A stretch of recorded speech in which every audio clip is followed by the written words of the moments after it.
ദൈവത്തിൻ്റെ അതിപരിശുദ്ധമായ നാമം വാഴ്ത്തപ്പെടുമാറാകട്ടെ. ഈ അനുഗ്രഹിക്കപ്പെട്ട നല്ല സമയത്തിനായി ദൈവത്തെ നന്ദിയോടെ സ്തുതിക്കുന്നു, സ്തോത്രം ചെയ്യുന്നു. ആമേൻ.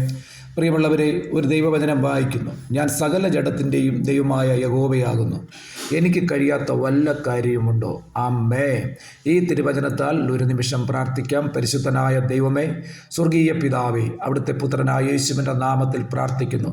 ഈ തിരുവചനം വായിക്കുകയും കാണുകയും കേൾക്കുകയും ചെയ്യുന്ന എല്ലാ പ്രിയപ്പെട്ടവരെ, കുടുംബങ്ങളെയും വ്യക്തിജീവിതങ്ങളെയും ഈ പകൽ കർത്താവിൻ്റെ കരങ്ങളിൽ ഏൽപ്പിച്ച് പ്രാർത്ഥിക്കുന്നു. അങ്ങ് സകല ജഡത്തിൻ്റെയും ദൈവമാണ്. അങ്ങ് ആലോചനയിൽ വലിയവനും പ്രവൃത്തിയിൽ ശക്തിമാനും. യഹോവയാൽ കഴിയാത്ത വല്ല കാര്യമുണ്ടോ? ഇന്ന് പകൽ വിശ്വസിക്കുന്ന ദൈവമക്കളിൽ കർത്താവെ, ഒരു അത്ഭുതമായൊരു വിടുതൽ യേശുവിൻ്റെ നാമത്തിൽ സംഭവിക്കേണ്ടതിനായി പ്രാർത്ഥിക്കുന്നു.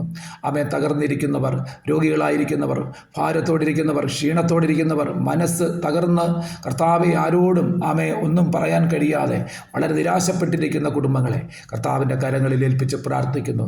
ഈ തിരുവചനം വായിച്ച് കേൾക്കുമ്പോൾ, പ്രാർത്ഥന കേൾക്കുമ്പോൾ തന്നെ ഒരു ദൈവിക വിടുതൽ ആ വ്യക്തികളിൽ സംഭവിക്കട്ടെ, ആ കുടുംബങ്ങളിൽ സംഭവിക്കട്ടെ. ദൈവത്തിൻ്റെ വലിയ സമാധാനം അവിടുന്ന് ഓരോ ഹൃദയങ്ങളിലും വ്യാപരിക്കേണ്ടതിനായി പ്രാർത്ഥിക്കുന്നു.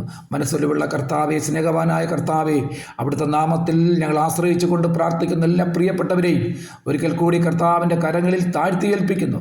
കർത്താവെ, ഞങ്ങളുടെ വചനത്താലുള്ള വിടുതൽ അവിടെ നയിക്കണം. പ്രാർത്ഥന കേൾക്കും യേശുവിൻ നാമത്തിൽ. ആമേൻ.